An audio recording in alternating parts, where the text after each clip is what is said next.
Hey guys, what's up? It's me, Thomas. Today we're back here with the kill count.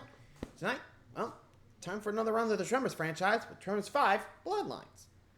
So I think this is the African one, but I don't remember. It's been a while since I've seen this, okay? Yeah, might as well just get this thing going. So let's check out Tremors 5. Be sure to like, subscribe for more. Hope you enjoy. Let's go.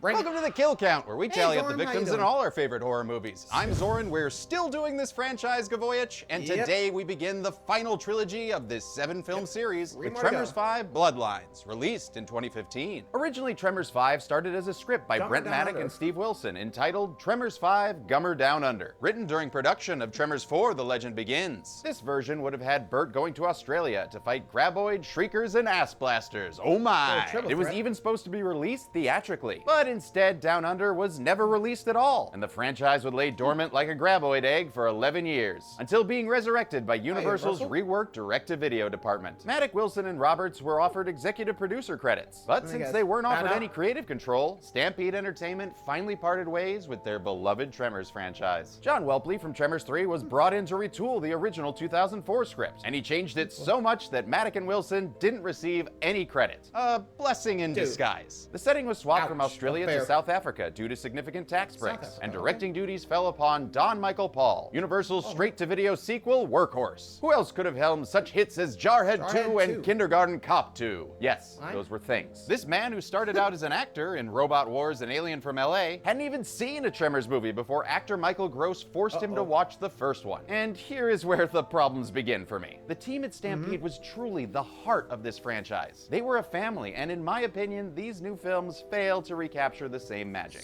They try, with multiple callbacks to the original and a healthy amount of Graboid goop. But this film relies too much on gratuitous slow-mo, pee-jokes, pop culture references, CGI, and a surprising amount of scenes stolen from Jurassic Park, another Universal film. But it's not all bad. After watching all the behind-the-scenes footage, this cast and crew of mostly South African locals looks like they had a lot of fun making this movie. I mean, they even made a fake ad for the movie. What are they, me? Call the number on your screen, or go online and join SPCG, the Society for Prevention of Cruelty to Graboids, with a monthly gift right now.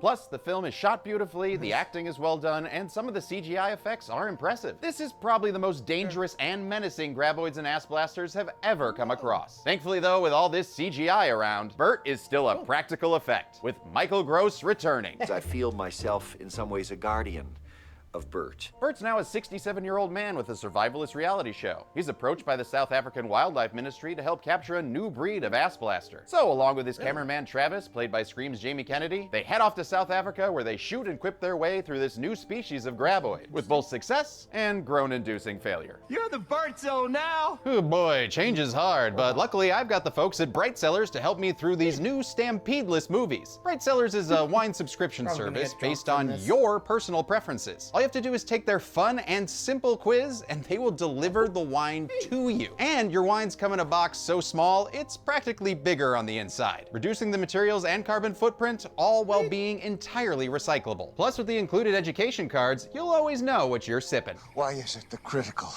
need-to-know information never gets to Bert Gummer? Because you haven't tried Bright Cellars, Bert. I mean, look at this bottle. This is Gewürztraminer. Yeah, that sounds like someone's mispronouncing my last name, but thanks to this card, I too can now evolve into a true Glassmaster. And Bright Cellars is offering 50% off your first 6-bottle box. That's 6 bottles for only $55. Just go to brightcellars.com/deadmeat3 to take the quiz, support the channel, and start your wine journey. Black cherry and vanilla. Zoran likey. What was I doing again? Oh, right, the kill count. Magic wine hand. Can this franchise survive by stealing its name from the lowest grossing Hellraiser movie? Let's find out and get to the kills. Yeah, this, I feel like it's just gonna be a really not a good fun run. I mean, at least the actors had some fun. So for us, I guess not. But we'll see. So, with P-jokes and pop culture references galore, let's see what Bert's doing down in South Africa, huh? The TV show within the movie begins with a Burt Gummer title card. Burt is back with a new hat, a slightly grayer mustache, and some exposition to fill in those new to the franchise. Through a mix of stock footage, educational animations, and internal CGI test footage, Burt reminds us all of the Graboid life cycle. Then he goes all Friday the 13th on a snake, ending the TV show and ushering us into the film. We enter the cradle of humankind in South Africa, which was actually filmed in South Africa. Farewell, California! New trackers Johan Dreyer and Bassan are investigating reports of strange creatures. But take a quick break to literally shit on this franchise. Bassan takes a dump, then a tumble into an underground cave / aboriginal art gallery. Huh, those look familiar. What are the odds? Anyway, Johan comes to the rescue, pulling Bassan up. You need to lose some weight. Interpreting this as water weight, Bassan promptly pisses himself. Well, it's still not enough, and a shadowy ass blaster helps by removing all his weight, except for his hand. But then reconsiders, leaving us with a title card. 7 minutes in, we get our second pee joke of the movie and a callback to the original Tremors. But instead of Kevin draining his bacon, we have Jamie Kennedy wearing far too much leather for the current climate. 107 degrees Fahrenheit. Hello, Nevada. Jamie was, of course, previously seen on the kill count in Screams 1 through 3, and in a long IMDb joke from They Talk. All the crap you've been in. Malibu's Most Wanted, Son of the Mask, Dr. Dolittle 2, and of course the Jamie Kennedy Experiment, which wasn't a movie, but God, you're so self-involved. Jamie plays Travis Welker, originally described as a 25-year-old extreme sports nut. That is, until Jamie got the script. I was like, hello? And they're like, yeah, they're gonna change it. So then I got the script again and it said 40. As he prepares to find another special bush to pee on, a nice but brief Tremor-style music score by composer Frederick Weidman plays.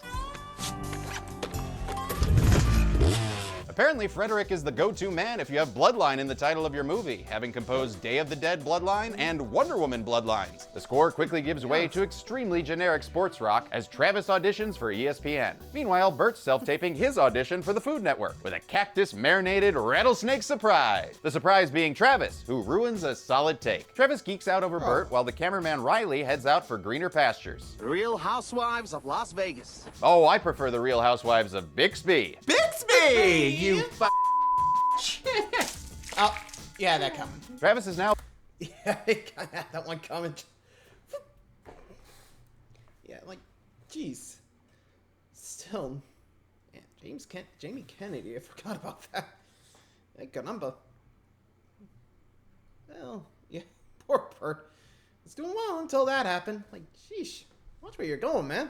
Now Bert's new cameraman and self-proclaimed brand manager. He annoys Bert as well as myself with his constant yammering and references. Oh, what happened to your dome, my man? You binge watch Breaking Bad again? You trying to appeal to the younger demographic? Get a little pit bull on us? At least my references are funny, said some of you in the comments. We learned that Travis is from Pensacola, Florida, a place Bert is quite familiar with since they have a world-class gun show. You got that look. What look? The I did some dirty things in Florida look. I know that look, because this one time I was on that Figment Imagination ride, and legally I can't finish that story. We interrupt this film to go back to the plot of Tremors 2, where a random man tracks down a returning character to offer them the chance to go graboid hunting. But instead of an oil tycoon, it's Eric Van Wyck of the South African National Wildlife Ministry. And instead of Mexico, it's Gauteng in South Africa. I say potato, you say potato, I say graboid, my mom says tremor. Travis negotiates funding for Bert's survivalist videos, and the scene ends with this non-Hammond here, giving us the elevator pitch that sold this movie. Bert Gummer in Africa. A helicopter flies through some stock footage of Africa as Bert looks at some footage from the first scene in this movie. Who the hell filmed it? Who the hell cares? How about a nice South African travel slogan from pilot Den Bravers to distract you? In Africa, when the sun rises, you better be running. I like this guy, and not just because he's got bottle opener business cards. Business! A new location begets new characters, so here's Tava, Eric's assistant, with a winning smile. Oh, and Johan the Doc Ock impersonator from the opening is back. He's under strict orders to capture the ass blaster, but Bert's all about adding more graboids to his hunting log. If you've got ass blasters, you've got graboids. Great, slap it on the poster and let's go! Cut to Jurassic Park, with Shelley Hattler and Dr. Alan Kant digging up a graboid skeleton and doing a line callback to the first film. We're going to be on the cover of Science magazine. I want National Geographic. Good luck, Earl couldn't even get in there. He had to settle for the royalty-free World Geographic. We do, however, get a great overhead shot of this newly exhumed Exogorth. Bert and the gang arrive at the reserve base camp, while Travis continues to be the bane of my existence. Can you say bowling? Bruh. Bert complains about the low-power firearms Eric has provided him since all his real American guns are stuck in a 3-day quarantine. Might as well use a spit straw. A potential backup plan is introduced by this little girl, Amalie, who uses electricity to teach Travis how to eat fried worms. Her mother is Dr. Nandi Matabu, a veterinarian and owner of the reserve, whom Travis meets and immediately hits on in the cringiest way possible. You are like a holiday drink, like a caramel macchiato, pumpkin spice latte, but instead of pumpkin, it's African spice. Yeah, and that's what Bro, they kept. stop. Here's what they cut out. Hello, Dr. Denise Huxtable. Please bend me over and make me cough. Nandi shrugs it off because the script tells her to, and meets Bert, who is itching to get his Graboid hunt on. Meanwhile, our Jurassic Park parody has turned all porny as this paleontologist looks to unearth a different kind of bone. But a pervy Graboid voyeur isn't content to watch. He wants to have a 3-way! Glasses smash, cameras are shaken, and hair is flipped. And probably the most sexualized scene a Graboid's ever been in, well, aside from this picture. Luckily, we don't go full Rule 34 as the actors are sucked underground to their deaths. Johan cuts his way back into the movie as a sun shower appears in all its poorly photoshopped glory. We get them every day at this time of the year at the exact same hour. You can set your watch to it. Just as long as it's not your geosynchronous watch, Bert. Shh. A local man named Baruti informs them that there's been another attack, so they head out. Arriving at the camp post-orgy, Bert lets them know this wasn't no ass blaster, although some ass was probably blasted. Travis continues his shoddy camera work while Johan tries to riff on Predator catchphrases. If you dumb, you bleed. By that logic, Travis should have blood constantly erupting from his eyes like he's in a Don Hertzfeldt cartoon. Whatever, Bert discovers the Graboid fossil and lets Eric know that they have a problem. This Graboid is much larger than the North American variety. It's Africa. Everything's bigger. Which can't be said for the budgets of this franchise. Later that night at the Ace Ventura When Nature Calls party, the natives reenact scenes from the previous films. We learn that they call ass blasters lightning birds, and this African variety only hunts at night, which actually solves an issue from Tremors 3, since their heat sensors should have been confused by the hot ground in the daytime. Okay, you're paying attention to the fan boards, I'll give you that, but this whole Travis-Nandi romance? Not something I want. And I'm not the only one, because back at the reserve, we learn that Baruti has a crush on her, just like this newly arrived ass blaster has a crush on this car. Damn, I will say this movie does make these ass blasters a lot more dangerous than the slow-moving puppets of the third one. And speaking of part 3, the head of Cinemotion VFX, Victor Trikov, who did the effects for this movie, hated the goose-like look of the original ABs, so he went through multiple redesigns before settling on this vagina dentata look. Personally, I'm not a fan of these Sarlacc blasters, but the VFX team did some solid comp and animation work to bring them to life. Thaba goes all Voorhees on the blaster, scoring a gut slice that spills its still pumpkin-y blood. It retreats behind a car to give the animator's wrists a break, and Bert then joins the fray, scoring a couple splattery shots that force it to run and grab its Thaba meal to go. Johan and Bert give chase and find Thaba still alive on a nearby bridge, so Bert puts on a heat cloak and some Ghostbuster goggles to see if he can spot this ugly little spud of an ass blaster. As he hunts, we get a cool shot of a lightning-lit ass blaster that this time Jurassic World stole for the T-Rex opening in Fallen Kingdom. Oh, Universal, you incestuous monster. The ass blaster gets all Joey doesn't share food! And yoinks Thaba away again, this time killing him off screen. Well, that seems a bit repetitive, but hey, that's a sequel for you. The blaster attacks the truck, and realizing he shouldn't have brought a gun to a knife fight, Bert grabs Thaba's machete and chucks it into the blaster, knocking it off the side of the bridge and onto the log. Back at the reserve, Bert tells everyone to load every gun, because they're blasting ass in 10. Travis can tell Bert's a little tense, so he tries to calm him down. But Bert's done with this reality show and starts getting real. It was a mistake having you along. Oh, funny. That's the same thing the producers of the First Night 2013 New Year's Eve special said to him. Are we back? Hey. Are we back? All right. Bert, Eric, and Johan find the Ass Blaster cave, and with orders from Eric to capture instead of kill it, Bert attempts to lure it over with Jurassic-y flair, but it ignores him. So Johan takes a shot. It fails, and he panics like a Gennaro searching for a bathroom. The Ass Blaster chases Johan back to the truck and ruins his burgeoning piano career. Bert fires at the creature, causing it to launch into the air and light Johan on fire. Bert then prepares to shoot the moon while Johan puts out the flames and taunts the creature. You can't kill me! I'm African! But ass blasters don't discriminate, as Bert takes his shot, igniting the blaster and sending it to the ground, crushing Johan in the process. You will not be missed, you poor man's Riddick. Oh, and we can now Johann Sebastian knock another ass blaster onto the log. Eric is upset that Bert killed the blaster, and to a lesser extent Johann. And Bert really doesn't seem fazed by inadvertently taking a human life. Okay, this feels entirely out of character to me. Michael Gross, he's even stated that he's proud that the violence and guns in these films were never directed at humans. So to have this death, played off so casually just feels wrong. Bert discovers a very different looking Graboid egg in the blaster corpse. And then Eric puts on his double-cross pants. Something I would never do. Because it turns out he's not with the Wildlife Ministry at all. He's a poacher looking to sell the ass blaster egg to the highest bidder, and he needs Bert out of the picture. Kill me, but you won't cage me. Looks like despite all his rage, he's now just a bird in a cage. Unable to escape, Bert makes like a high-end call girl, stripping off his clothes and taking a golden shower. The Maasai have been using urine as an insect repellent for centuries. And that's number 3 for the P joke count. Suffering from heat exhaustion, Bert starts to lose it and records a last will and testament for his ex-wife, Heather. Give the HK-41 a good home. I miss it. And to some extent, you. A nice callback to Tremors 2, even if they did get the gun name wrong. Called me and told me to send her the HK-91. Getting the gun name wrong? What, did James write this script? God damn it, another P joke. Definitely an acquired taste. Okay, I think that's enough, so... Oh, look, there's a lion coming for a visit. This could be good for another fucking P joke. That's 3 now. What have you done to my franchise?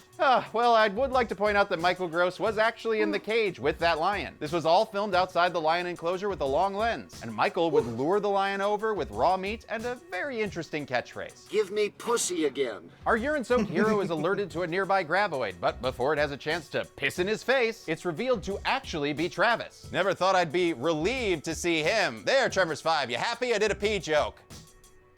Travis takes off with the cage in tow, which hits a residual boulder and damn near kills the 67-year-old man. You damn near broke every bone in my body. Clever dialogue getting you down. Does a witty turn of phrase make you feel like the stupidest one in the room? Then you should try P jokes. Yes, people have been laughing at bodily fluids for years. From the work of Kevin Smith. Yours tastes like piss and flies, don't it? To Emmy-winning actress Jada Pinkett Smith. No one is above P jokes. Why take time to craft your dialogue when you can just have a lion pee on your star? P jokes. You're in for laughs.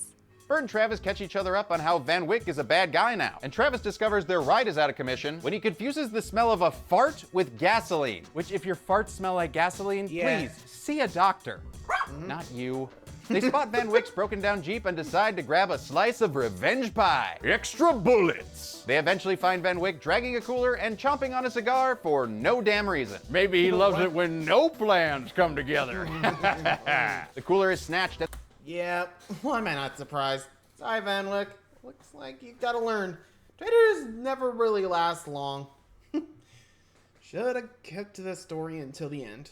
Whoops. Here we go. And then violently launch through the air like Indiana Jones in a fridge. A Graboid tongue tentacle appears, but it ain't attached to no Graboid.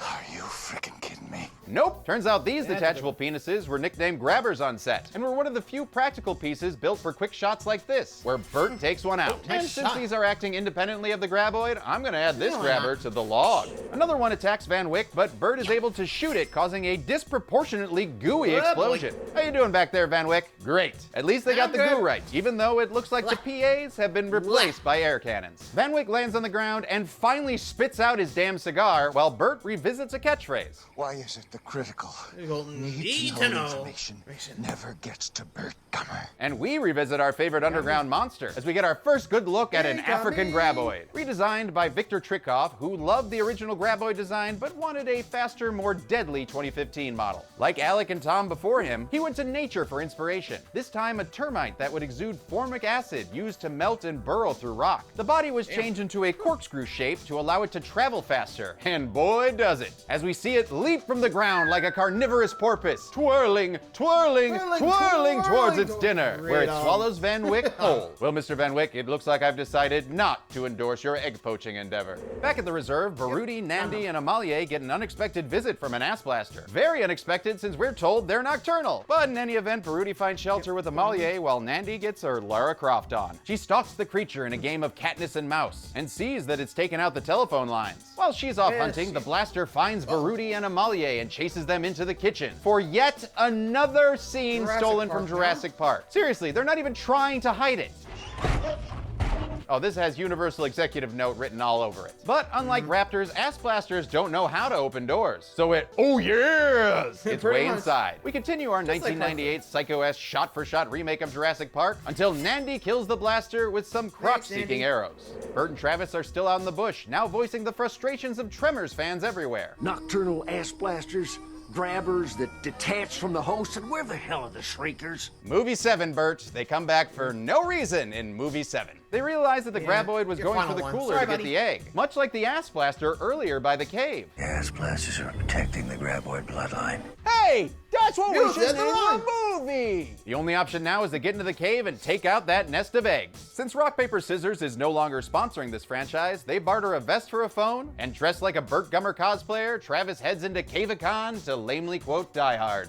Come to Africa, we'll have some laughs, see some game. Oh, Jamie Kennedy, you're like Jim Carrey doing an impression of Ryan Reynolds with a concussion. He finds the egg nest and is promptly attacked by an ass blaster. And after waving his torch at it like a villager fending off Frankenstein's monster, Travis runs away, dropping a phosphorus grenade nowhere near the egg nest. It explodes, knocking this random mustache dude away, and we'll assume that the ass blaster was close enough to the explosion to get added to the log. Meanwhile, Bert's called in a Valkyrie for a ride, but unfortunately the explosion attracted a Graboid, forcing Travis and Bert to head up onto some rocks, while Den and his co-pilot, not Steven Seagal, find their helicopter under siege. Den tries to save the man, but sadly, this guy's not hard to kill, as this head tentacle tears him away and possibly in half because there's a ton of blood sprayed on Den and Disco Pumbaa. Hakuna Matata, nameless dude. Den busts out an arm cell protector shotgun, but it's too late, as the Graboid leaps from the ground and snags Den with its tentacles, devouring him in one bite. Bert eloquently assesses the situation. This is a bag of dicks. They need some more ammo, so they sprint off, ignoring the fact that running is what you do when a plan fails. But it does, however, create a stampede that distracts the Graboid, allowing them to get to the chopper for an undercooked egg joke.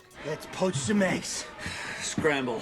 Oh, you want egg jokes? I'll give you egg jokes. As Bert launches the rockets, making a toad-in-the-hole quiche out of those deviled eggs, and it's finally over. Easy, that is. Fun fact, I actually hate eggs in real life, but only slightly more than some of this writing. The egg sanity is interrupted by a knock on the door from Den, you didn't see a kill count graphic, Braver. But how is this possible? Spat you out.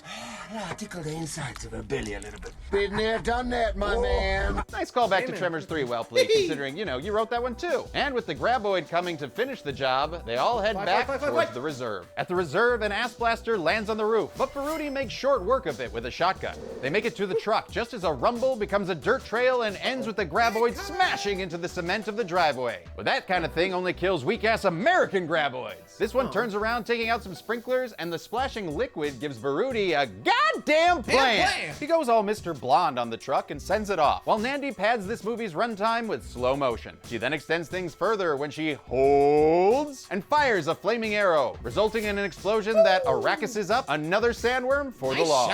Bert and Travis separate from Den, who gives Bert an FN Mag 58 machine gun. Ooh, nice. He then again contradicts the Earl Bassett Community School curriculum. Never stop running, Wood.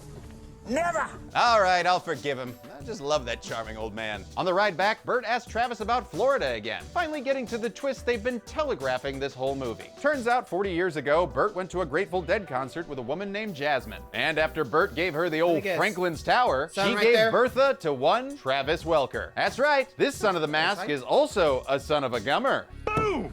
Well, that's gotta stir up some shit, right? A nearby grabber tentacle can't fathom that Bert is a daddy, so it explodes with disbelief. Or from Bert's cattleman revolver. The family reunion is put on hold as they make tracks and take out another grabber with a shot that should have also taken out the tires. Bert then asks for a paternity test as they returnity to the reserve. Meanwhile, Baruti, Nandi, and Amalia have escaped. But if you thought the Jurassic Park ripoffs were over, you are quite mistaken. Turns out Amalia found a Graboid egg just like Billy in Jurassic Park 3. And that's why the ass blasters have been attacking in the daytime. Because, you know, they're basically raptors in this movie. They stop for gas and jerky because, you know, can't have a road trip without jerky. And stupidly leave Amalia in the car with the egg the ass blasters are after. So fucking dumb. Inside the market, they find not a Chang in sight. Instead, the shopkeeper stays super quiet until he grabs Nandi's leg. They try and help, but he's sucked into the floor, much to the dismay of this pig skull. A final spurt of gore kills him, and Manny Calavera arrives to claim his soul. Back at the truck, Amalia has vanished. She's somehow returned to the village and is getting attacked by grabbers. Why did she leave the car to walk her egg to the village? No time for answers, as Bert, Travis, Nandi, and Baruti arrive along with that lame sunstorm effect. They remind us yet again of this movie's title.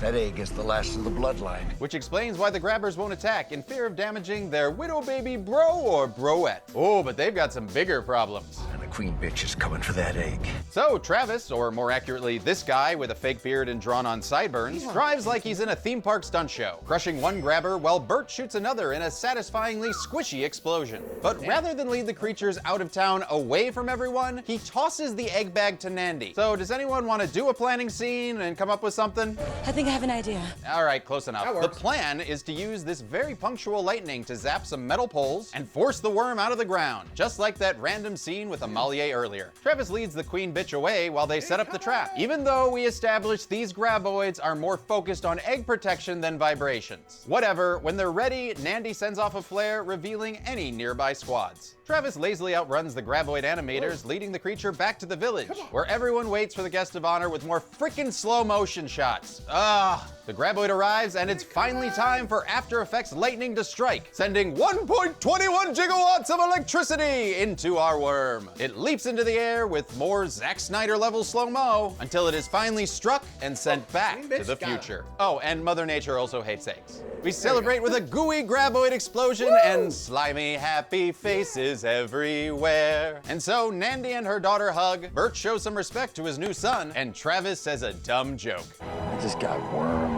Bring on the Ewok style celebration, complete with Graboid roast. Yeah, I'm sure it's totally fine to eat that meat. I'm not gonna eat what I just killed. Ooh, rejected. Just like Nandi has rejected Travis. But hey, who can blame her? Look at Baruti's sweet dance moves. Bert's spending some time with his one true love when he makes some room for his new son. He's heading back to Nevada, and since Travis promised to help fix Bert's brand, the Jamie Kennedy experiment continues on Bert's reality show. The movie ends with Bert reminding us what Midwestern folks call sodas. Pops. But that's not really all, as a mid-credit scene adds Travis to Bert's survival show. This pilot presentation for a show nobody wants does manage to sneak in one last grabber kill before sending us back to the credits. How much of humankind was removed from the cradle by this new species of graboid? Let's find out and get to the numbers. In unnecessary slow motion.